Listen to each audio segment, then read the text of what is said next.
Hola, ¿qué tal? Muy buenas, premiados y premiadas, y bienvenidos a temporada de premios.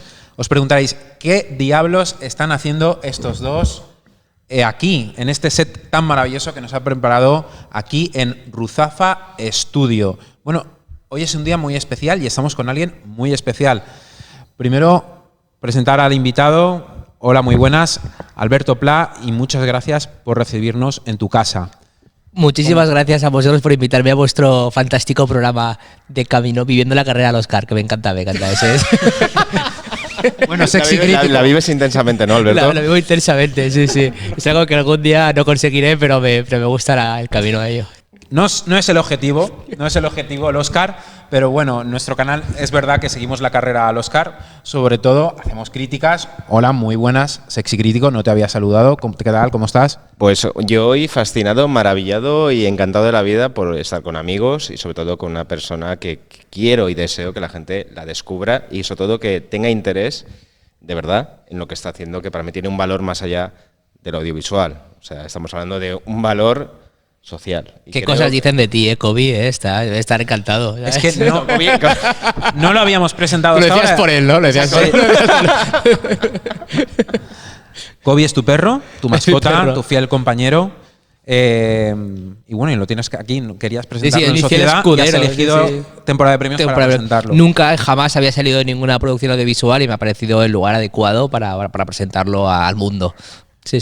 Alberto Pla es, bueno, yo diría, además de amigo, es una persona muy especial en lo que es el mundo del documental, porque hoy nos hemos reunido aquí en Ruzafa Studio, es un chiringuito que tienes aquí montado, luego daremos una vuelta por toda la productora. Esto es una productora, además trabajas con Elka, me parece. Correcto. Que es. Esto es Ruzafa Studio y tienes tu propia agencia que se llama Alberto Pla. Correcto, eso es. Sexy crítico, yo sé que le querías decir alguna cosa antes, porque tú me venías comentando, ¿de dónde habrá salido este hombre? Yo creo que el contexto que hay que analizar aquí, que me parece fascinante, y lo digo de verdad, que cuando he empezado a informarme evidentemente de lo que es tu vida, de tu carrera, y me parece fascinante, es como, para que la gente lo entienda, Alberto se dedica a hacer documentales, todas con una temática evidentemente social. Antes, aunque lo puse en Twitter y tú me has retuiteado y ha sido muy divertido, he dicho, hombre, hay gente que intenta que el mundo sea mejor, ¿de acuerdo? Que es dar visibilidad a lugares que han habido conflictos de guerra, que han habido discriminación. Y creo que tú has tenido un background con 37 años, para que la gente lo entienda, que es maravilloso porque has tenido vivencias que quizá ni Jorge ni yo y casi cualquier persona no viviría en 14 vidas. Y me parece fascinante y admirable. Y aparte, dejando, como en los cuadros, como en la literatura, un pozo que es grabarlo y eso queda para el tiempo para que la gente llegue. O sea, que es una de las cosas bonitas el elemento audiovisual. Pero vamos, leyendo, eso sería el contexto aquí del amigo, he leído que tú estudiaste psicología, periodismo, y en qué momento el germen, la génesis de haber llegado a hacer documentales por medio mundo ha llegado. Entonces, vamos a viajar a ese... Con 20, 22 años, entiendo yo, ¿cómo nació todo esto? Sí, bueno, ahora fuera de coñas, de verdad, gracias por invitarme, gracias por tus palabras, que se sienten sinceras. Y yo empecé pues cuando terminé efectivamente psicología, no sé qué año sería, hace ya varios años, con 20 y pocos años, y a mí me apasionó, la psicología me encantó, pero es verdad que pues para dedicarme a ella, pues por resumir, pues no, o sea, eso. Luego además me quise dedicar a la clínica, estudié un máster en adicciones, llegué a trabajar incluso en prácticas en Proyecto Hombre, y la experiencia fue maravillosa. Pero a mí de siempre es que la fotografía me ha apasionado. O sea, yo veía la agencia Magnum y es que a mí se me caía la baba con Robert Capa, con Cartier-Bresson. O sea, digo, nunca he tenido el valor de irme a un conflicto, ni creo que sea lo mío, pero a mí yo veía las fotografías de Robert Capa y, ostras, decía, madre mía, qué pasada, ¿no? Tío, ¿qué puedo hacer? También me interesaba mucho viajar, entonces dije, ostras, fotografía, viajar, vamos a irnos a la India. Entonces yo le dije, nunca he sido muy mal estudiante, pero nunca he sido ni mucho menos el mejor. Entonces yo le dije, oye, papá, mamá, si termino la carrera, ¿me pagáis un billete de avión? Bueno, pues vamos a ver, tal. Tuve la suerte de que mis padres me pagaran un billete de avión a India cuando terminé la carrera y entonces yo me fui con una ONG a trabajar. Y fue muy divertido, porque yo dije, bueno, pues voy a ver a qué ONG me puedo ir a registrar fotográficamente su proyecto. Y entonces pues encontré una. Y entonces está la sede, como ahora pues han cambiado mucho las cosas, han pasado ya 10 años y hay muchas sedes en Valencia, muchas delegaciones, pero hace 10 años es verdad, también había, pero menos. Y me fui a hablar con una chica en Madrid y me dijo, ¿pero tú qué eres? Digo, yo soy fotógrafo. Y bueno, pues decía, pues fotos tuyas. Digo, es que no he hecho ninguna, tal. Bueno, pues, ¿y qué quieres hacer? Digo, pues quiero ir a haceros fotos. Y entonces digo, ¿qué necesito? Y me dice, pero vamos a ver, ¿tú qué deberías hacer las fotos? Y digo, pues no sé, pues la dirección es esta, vete. Es verdad que me falta mucho más. Y yo, claro, yo qué sé, yo pensaba que había que hacer como algo más complejo y realmente pues tenía el billete, pues me fui, llegué al aeropuerto de Delhi, me robaron unos militares, me sacaron 100 pavos y ese fue mi primer viaje. Primera anécdota de tu viaje como fotógrafo. Sí, además fue muy gracioso porque yo pasé como todas las líneas estas de declaración de bienes y todo este rollo, y cuando yo voy a coger el taxi me rodearon entre varios y me dijeron, tienes que pasar a aduanas. Y digo, no, pero las aduanas están ahí atrás. Y te no, es que no me has entendido. Esto es como, tienes que dejar una limosna para las viudas aquí de los policías. Sí, y además fue muy divertido porque ahora me río y su día me acojoné, pero dijo, tienes que coger el pasaporte, tienes que meter los dineros, tienes que hacer así, yo tengo que ver que todo está correcto y te lo voy a devolver. Y digo, joder, creo que además me dijeron 100 euros. Sí, 100 euros. O me dijeron más. Y dije, pues es que no tengo tanto dinero. Y que me cae tan desgraciado que al final me lo dejaron en 100 euros. Bueno, ese fue mi primer viaje. Y la verdad es que había unos españoles ahí trabajando, en concreto dos, Guillermo y Carlos, que todavía mantengo una amistad porque fue un viaje pues, para mí apasionante. Pude hacer en un proyecto sobre educativo, de educación formal, donde, bueno, sabéis que la India va por castas, no todo el mundo, dependiendo de qué casta, aunque por su constitución sí que deben ir todos a la escuela, pero no es cierto, no todo el mundo tiene acceso a la escuela pública, al menos hace 10 años, no sé cómo estará el tema, me imagino que más o menos seguirá igual. Y entonces, pues en esas escuelas formales de primaria e infantil, pues estuve registrándolas en las clases. Y a mí me encantó. Digo, es que yo me quiero dedicar a esto. Entonces ahí empezó. Luego periodismo lo he terminado ahora después de 8 años, ojo. Intermitentemente con lo que te dejaba tu trabajo. Exacto, yo estuve trabajando de fotógrafo como pude, 3, 4, 5 años. Es verdad que hice más viajes como pude y luego ya pues se formalizó la agencia, por resumirlo mucho. Pero aquel viaje dije, no, es que yo la psicología me encanta estudiarla, pero me voy a dedicar a esto porque es lo que me apasiona. Luego llegó lo siguiente, que es la producción audiovisual, claro. El tema documental. Es que es, digamos, un nicho, no es ficción, tú no haces ficción, hay que recalcarlo, es documental. De hecho, ¿cómo has traducido el lenguaje fotográfico, evidentemente? De acuerdo que tú entenderás perfectamente cuál es el plano correcto. ¿Cuándo quisiste hacer ese traslado de la fotografía haya una narrativa propiamente documental audiovisual? ¿Sabes qué pasa? Que en ese primer viaje a la India, yo ya tenía la primera Canon que salió que grababa vídeo de calidad. Y yo ya hice algunos vídeos. Yo en sí nunca me quise dedicar al vídeo. Pero es verdad que fueron pasando los años. Ese modelo de cámara, esa 5D de Canon, marcó un antes y un después, porque era la primera cámara de fotos que hacía vídeo, y eso ha revolucionado, entre comillas, el cine documental, o el cine amateur, o el cine tal. O sea, todo el mundo tenía con un equipo bastante asequible la posibilidad de hacer producciones audiovisuales, porque anteriormente era muy caro y ahora cada vez es más. Ahora hay cámaras de muy buena calidad a muy buen precio.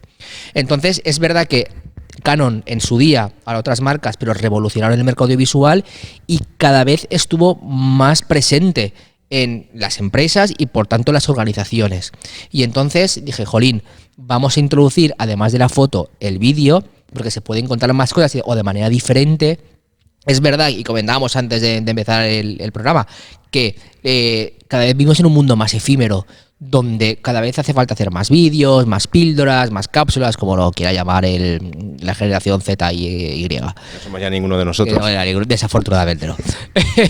No sé cuáles somos, por cierto. No somos la Touch, pero tampoco somos la Z. Creo que estamos en Millennials. Llegamos a Millennials. Pues la generación Millennial se dio cuenta de que había que tirar por ahí. Porque yo quería hacer la agencia. Porque yo, además de fotografiar, quería hacer más cosas. Pero coño, yo solo no puedo. Entonces, pues es cuando fui pensando, hace falta hacer vídeo. Entonces el germen ya está totalmente claro y evidentemente las vivencias que te llevan a cierto punto a llegar a ese punto. Pero ¿cómo ha sido la creación? Porque me imagino tú que ya te decides, voy a crear una agencia de comunicación. Que parece que no, pero es un sacrificio, es una aventura, o es otro tipo de aventura, más allá de aparte de los que tú ya estabas viviendo, de irte a la India, irte a cualquier sitio. Digamos, el vivir en una ONG, o sea, que se viviendo son vivencias que ayudan, pero ¿te dio un poco de vértigo? Es que a lo mejor te dio más vértigo. el crear la agencia, ¿de acuerdo? ¿Sabes qué pasa? Que lo de irte de viaje, ¿me entiendes lo que te voy a decir? A buscar, a encontrar mundos. A mí irme de viaje a lugares, nunca he ido a lugares muy peligrosos, la verdad. Son cooperación al desarrollo, quiero decirte que relativamente iba seguro en la mayoría de ellos, pero sí que iba acojonado. Ahora ya pues voy bastante tranquilo, pero al principio iba bastante acojonado, nunca he sido un valiente. Y luego cuando empecé la agencia, es que lo he hecho con amigos. O sea, he sido apoyado por amigos. Eso o sea, maravilloso. sí, y me han apoyado gente altruistamente. Entonces me han ayudado amigos a crecer. Entonces les debo la vida. Luego es verdad que cada uno pues se ha dedicado a otras cosas, o lo mismo, pues un lado más, enfoques diferentes, pero yo en su día, gracias a ese apoyo altruista, somos lo que somos ahora, porque es que me han apoyado mucho, mucho. La idea también era muy, muy motivadora, muy ilusionante, y la verdad que tenía de contarlo, yo creo que se va un cabato. Y entonces yo no podía contratar a un diseñador, a un tal cual, entonces me han apoyado mucho. Es maravilloso, o sea, ese crecimiento pues, es un crecimiento natural, pero ¿en qué momento te diste cuenta que hay como el breaking point, ¿no? Que dice, eso ha cambiado a más? ¿Cuándo te tomaste conciencia de decir, oye, que esto ya es ya un modo de vida en el sentido, o sea, me he dedicado a esto y ha salido adelante? ¿En qué momento, cuál fue el proyecto que tú dijiste, ha habido ese salto? ¿Cuándo ocurrió? A ver, yo creo que ha habido uno muy importante y no hace tanto realmente, hace 5 años, cuando nos vamos a El Salvador y una organización, habíamos hecho ya muchas cosas y profesionales, pero hay CESAL, una organización muy importante, nos dice, quiero que hagáis un documental sobre la prevención de la violencia en El Salvador. Y hicimos varias píldoras, una exposición que dio la vuelta por toda España. Mi nombre es Rosa Beatriz Guardadumaña, tengo 23 años y pues vivo con mi mami, mi hermana y mi sobrino. Ellos son mi familia. El año pasado, en el cual tuve un accidente y ahí perdí a mi hija, mi sobrina y mi cuñada.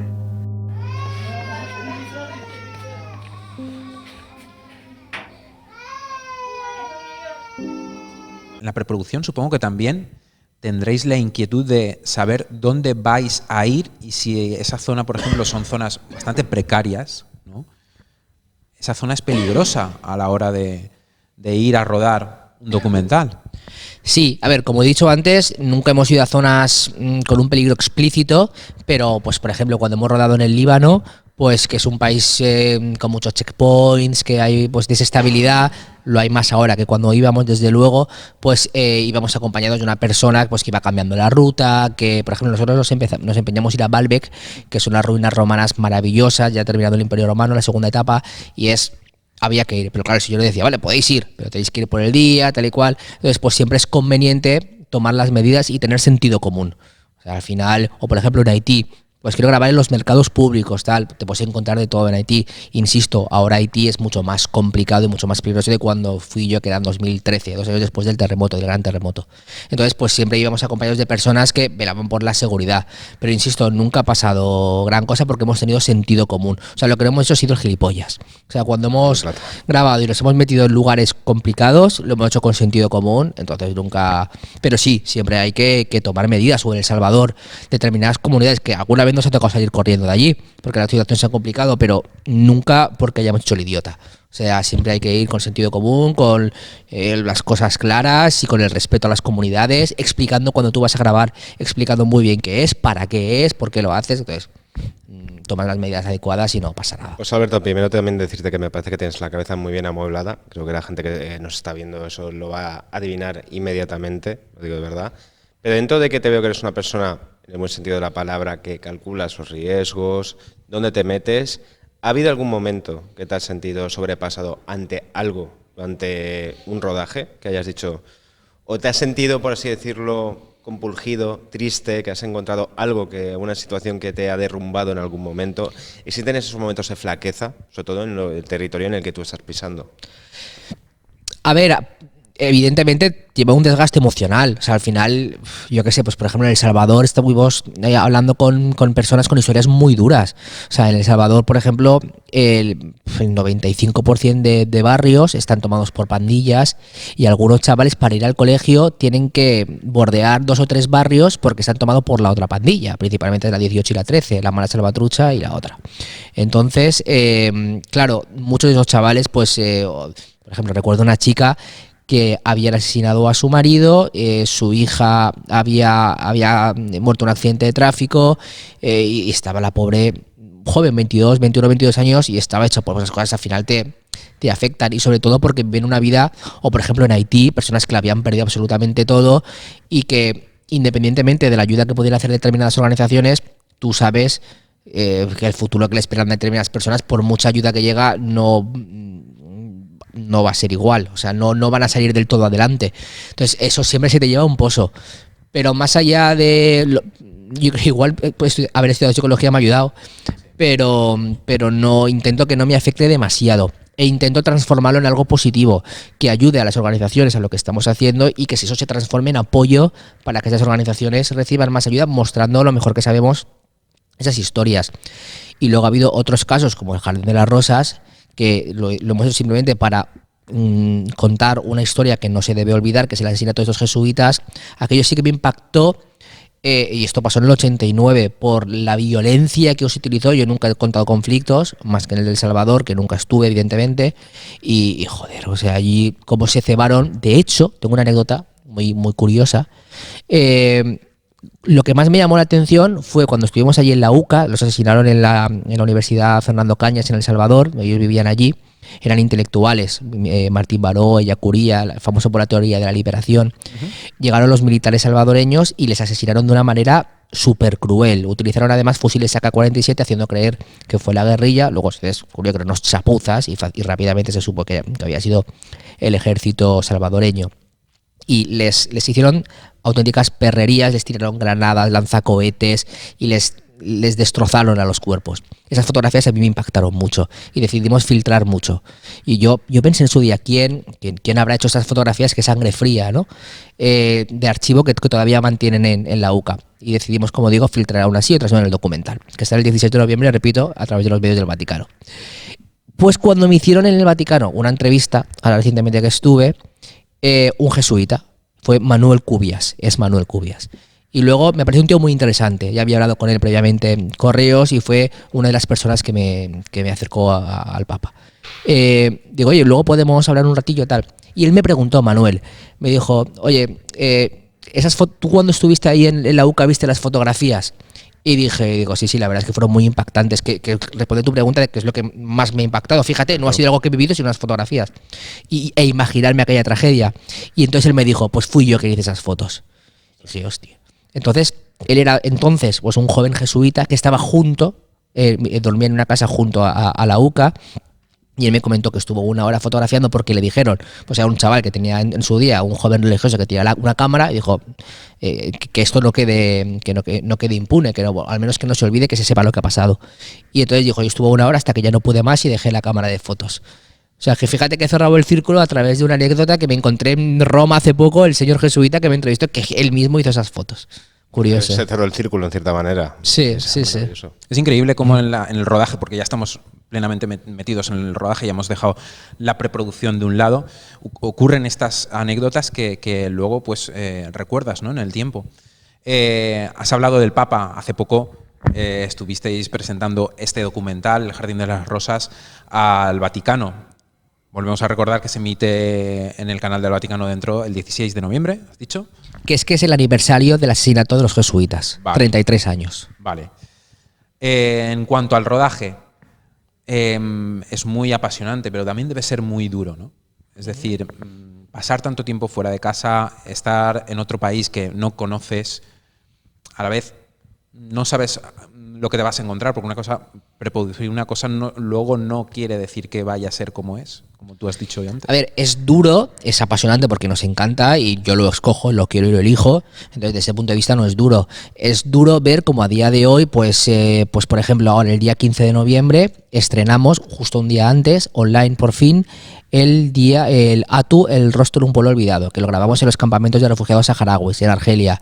Ostras, hay 200.000 personas en un desierto cerca de España, en el sur oeste de Argelia, perdidas bajo la mano de Dios. ¿Eso cómo es posible a día de...? Hace poco hicimos aquí un programa con el delegado del Frente Polisario, con Lourdes, que es, no recuerdo su apellido, que lleva los programas Vacaciones en Paz, que son niños y niñas que vienen aquí en los veranos para salir, para huir de las altas temperaturas, porque están a 50 grados y tienen hasta 16 años. Me parece que a partir de 16 años ya no les dejan venir porque tienen que dar paso a otros niños más jóvenes. O sea, ¿cómo es posible que por cierto es una colonia española sin descolonizar, lo que es el Sáhara Occidental? Te vas a sitios que lo ves con tus propios ojos y dices, hostia, o sea, eso está pasando a día de hoy. Y entre comillas no pasa nada. Esta gente lleva 46 años en el desierto. Te estoy hablando porque me ha venido a la cabeza el Sáhara Occidental. Pero podemos hablar de cómo es posible que a día de hoy, y es que sobre todo el Sáhara Occidental, es que lo tenemos al lado de Canarias. Quizás no hemos evolucionado tanto. Quizás no hemos, por lo menos en derechos humanos. En derechos humanos. Y luego te paras a pensar cómo Naciones Unidas, por ejemplo, en este caso, que ha fallado a favor del Sáhara Occidental por su derecho a la autodeterminación, que estas personas tienen derecho a ser dueños de su destino, pero Marruecos, esto es una realidad como un templo, les ha expulsado de su territorio y hace con ellos y comete todo tipo de crímenes y violaciones contra la humanidad, contra los derechos humanos. ¿Cómo es posible? Joder, pues me apasiona mucho mi trabajo, pero tratamos de también mostrar esto, por lo menos, y sobre todo me parece interesante que lo hagamos chavales jóvenes, porque el asesinato de los jesuitas que pasó en el 89, el Sáhara Occidental, que llevamos del 74, si mal no recuerdo, incluso con Fundación Broseta, que también trabajamos mucho, que se dedica un poco a luchar contra el olvido de la lacra terrorista de ETA, que no está tan reciente en las generaciones actuales y Z que hablábamos. Pues estas cosas se deben mantener, se deben recordar, se deben analizar, sobre todo para las nuevas generaciones, para que sepan que aún pasan, que no se deben olvidar, y ya me callo, y porque los derechos me doy cuenta que los derechos que este país o que nosotros, que nuestros padres han conseguido con sangre, sudor y lágrimas, fácilmente se pueden perder. Entonces conviene recordar nuestro pasado para no repetirlo en un futuro. De hecho, lo fundamental sería crear un testimonio para que futuras generaciones se queden con eso, por lo menos le creen la curiosidad, ¿de acuerdo? De lo que tú estabas diciendo, que hay situaciones que a día de hoy son auténticamente alucinantes, flipantes, decir, ¿esto cómo es posible que en 2021, 2022 claro, o sea, siga ocurriendo en Arabia, por ejemplo, como tú bien me habías indicado? Sí. Tiene que buscar ese valor, ¿de acuerdo? Pero tú ves que existe, por ejemplo, vivimos en una sociedad que tú habías mencionado que era muy inmediata, muy de lo queremos rápido, como un fast food. ¿Crees que ese pozo se puede conseguir a día de hoy? No.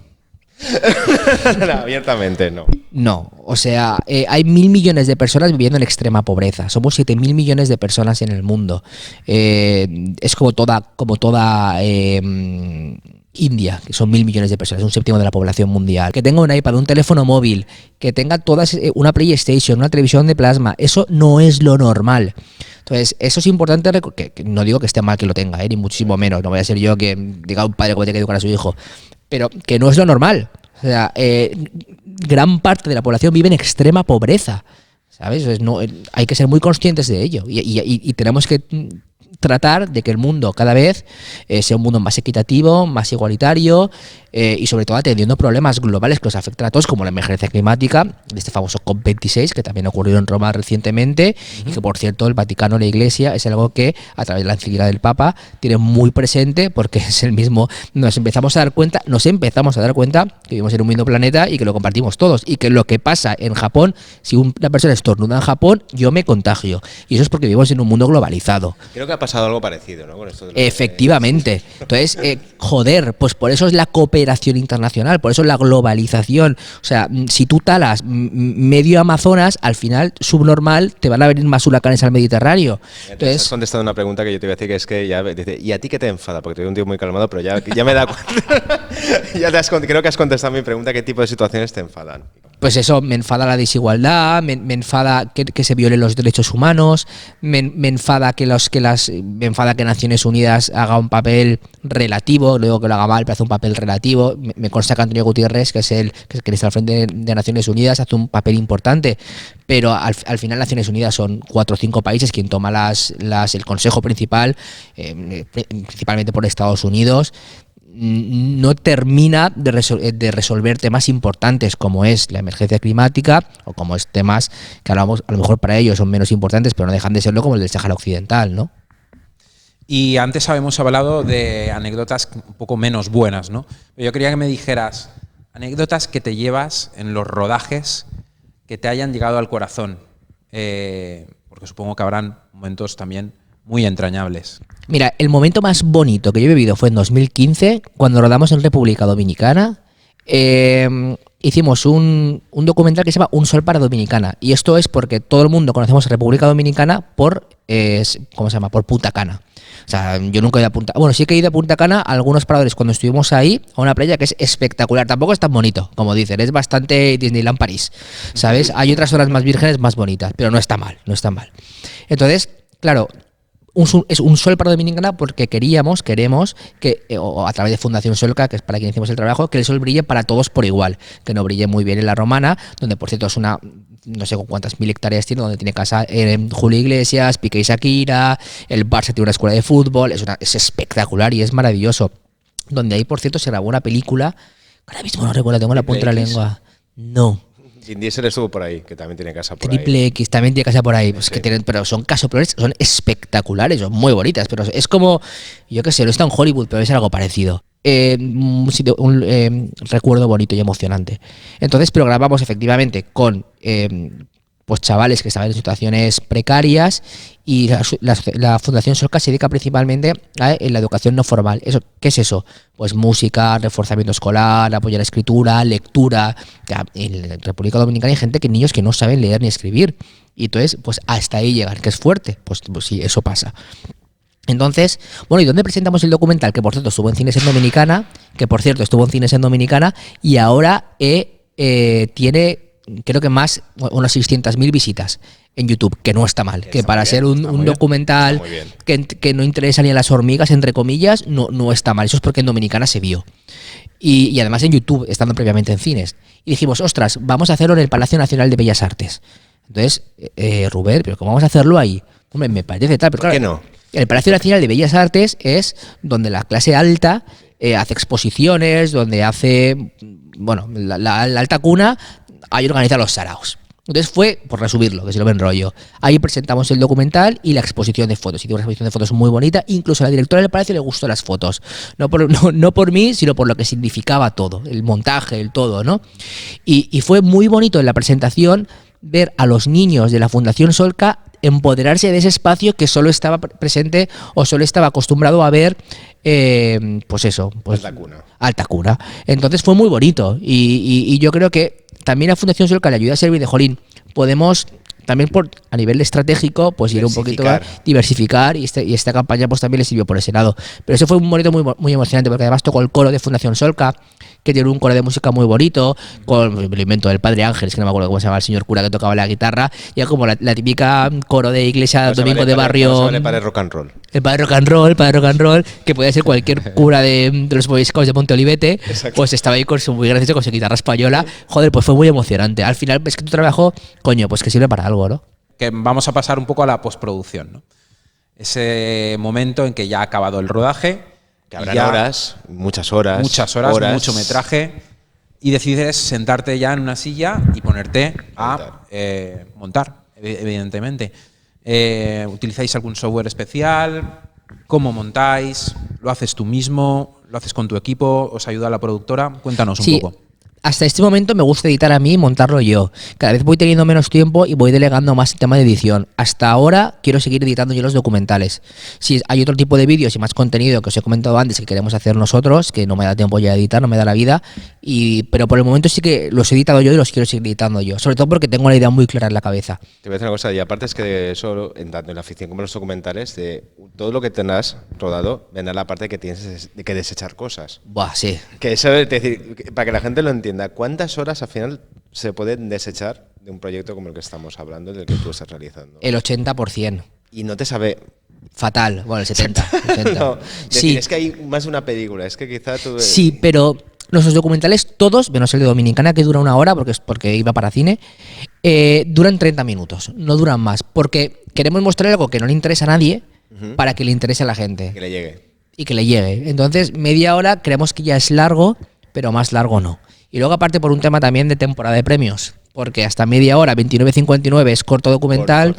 Y luego, entonces, si ya quieres moverlo, ya entras en otra liga y es más complicado. Y luego ya si te quedas en el mediometraje, ahí ya, o sea, estás perdido. Eso es un vacío legal. Porque tienes la cabina, ¿no? Y Todo tienes... ese material que tú tienes ahí, que para ti debe ser hiper enriquecedor, que al final te lleva vivencias, experiencias que has tenido, todo eso lo tienes guardado como un tesoro para ti, para tu equipo, ¿qué haces con ese material? Pues mira, nos sirve porque, por ejemplo, hay veces que nos contratan pues para hacer un vídeo de, yo qué sé, ¿sabes? De agua y saneamiento. Y entonces coincide que ese proyecto está en Mozambique, pues tenemos recursos de Mozambique, claro, de un pozo de tal cual, investigamos el archivo y tenemos recursos. Entonces siempre...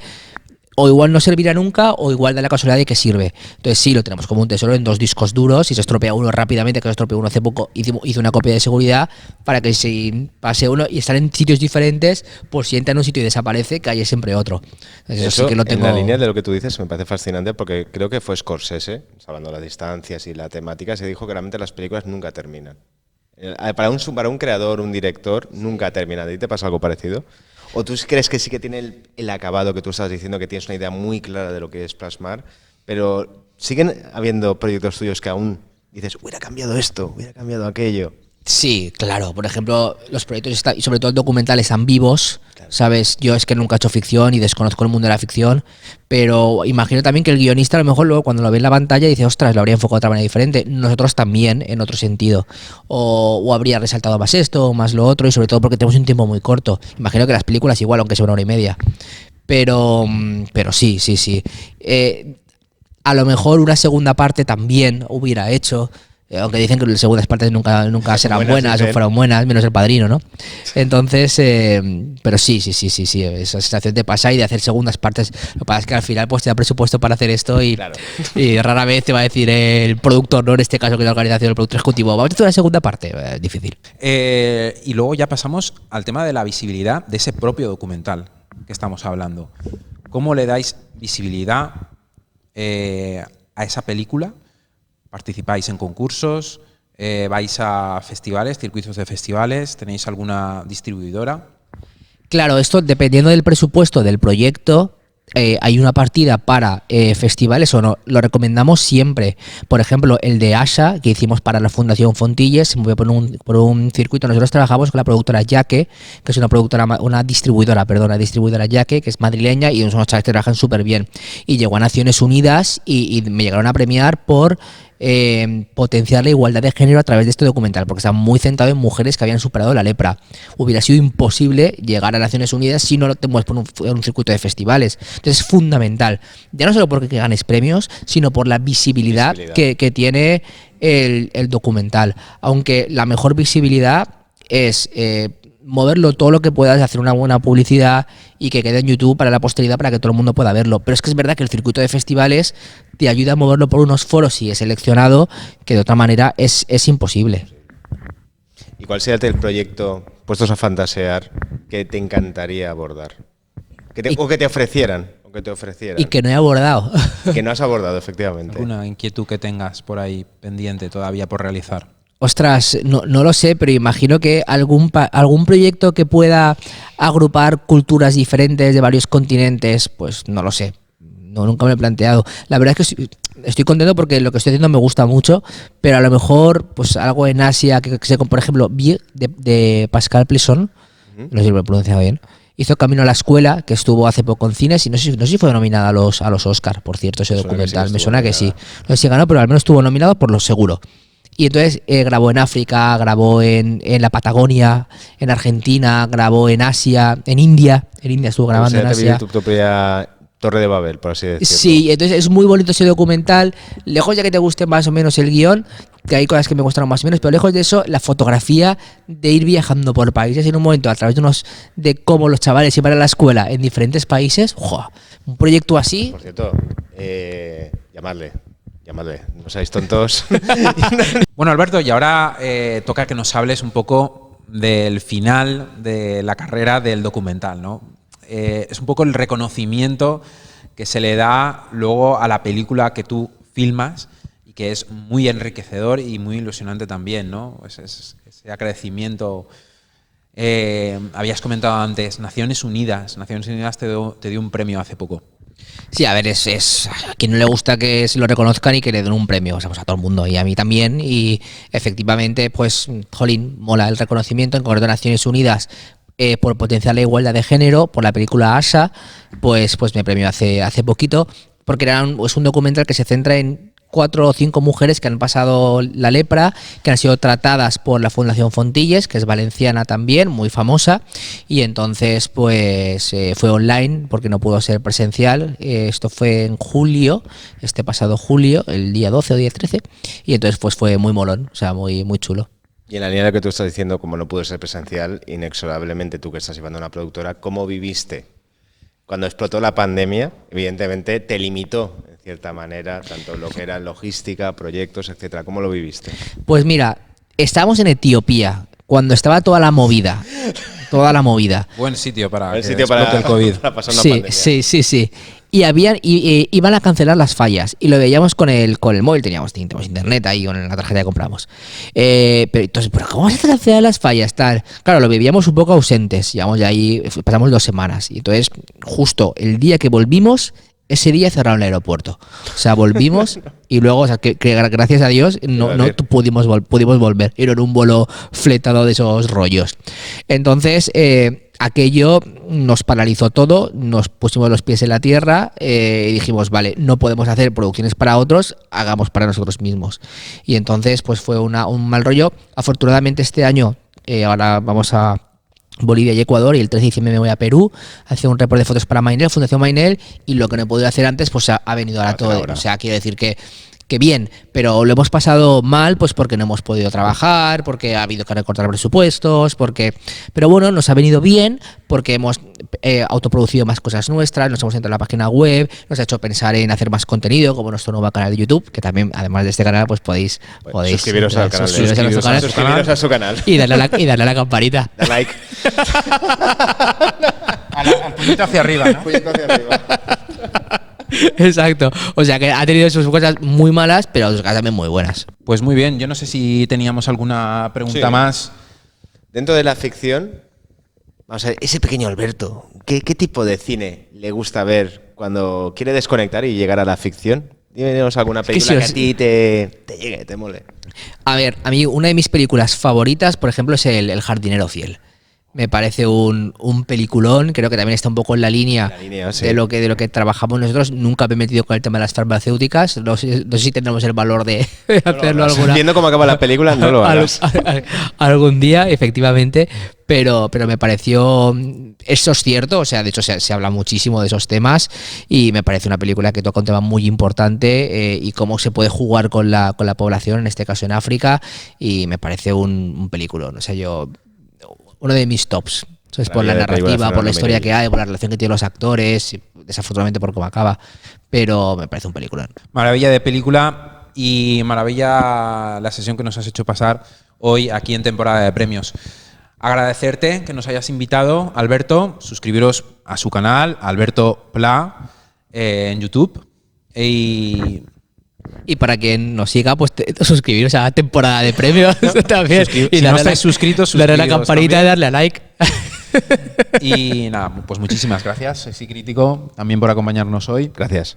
¿Yo te puedo hacer una pregunta? Claro. Porque te llaman Sexy Crítico. Porque no estaba cogido el nombre. A veces hay que indagar en los nombres porque documental. hay muchísimos.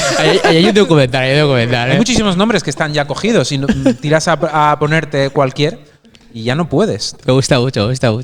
A lo mejor yo en un restyling de la gente me llamo Sexy Alberto Pla. Tiene punch. Igual tengo más éxito ya. No sé qué tipo de documentales. Naciones Unidas o el Papa. Sexy Alberto Pla, te estaba esperando. A mí me parece fascinante. A mí me parece un puntazo, lo tenía que haber planteado. Bueno, lo dicho, muchísimas gracias por recibirnos en tu casa, Alberto, y un abrazo y esperemos que te vaya todo igual, por lo menos de bien que te ha ido hasta ahora. Gracias a vosotros, de verdad. Que este sacrificio signifique el fin de esta violencia y que de ninguna manera pueda ser pretexto para que esta violencia continúe. Las 8 rosas significa los 8 6 jesuitas, mi esposa y mi hija.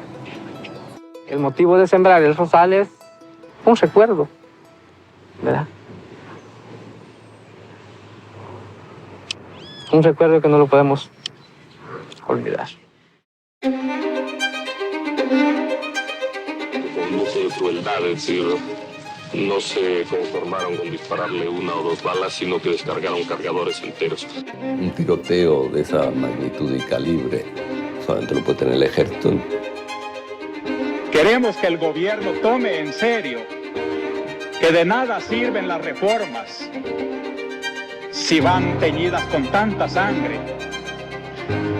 Estamos hablando de unas 75.000 personas aproximadamente que desaparecen o mueren en el conflicto armado. Hubo algunos intentos de luchar contra la impunidad, como fue la Comisión de la Verdad. Estamos todos aquí con un acuerdo de paz definitiva y concreto.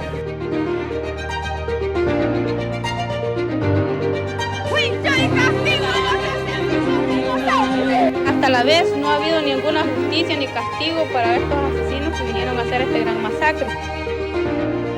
No se puede juzgar a los jóvenes salvadoreños que están inmersos en dinámicas de violencia, en actividades violentas, sin entender las causas. No sabía en lo que yo me estaba metiendo. Quisiera poder retroceder el tiempo para no tomar la decisión. Aquí la salida, así exitosa, es la educación. Creo que de alguna manera el asesinato ofreció la posibilidad de buscar más justicia en El Salvador y de avanzar hacia la paz y la reconciliación dentro del país. Una cosa es terminar la guerra y otra cosa es que haya paz. Terminó la guerra, paz no ha habido. El enemigo de las víctimas es la impunidad. No tengo así como ese deseo de que paguen y de que sufran, ¿no? Eso no. Pero sí que tienen que reconocer y pedir perdón. Sí, estoy convencido. Y eso la justicia es la única que lo puede lograr. Sentencia número 17/2020.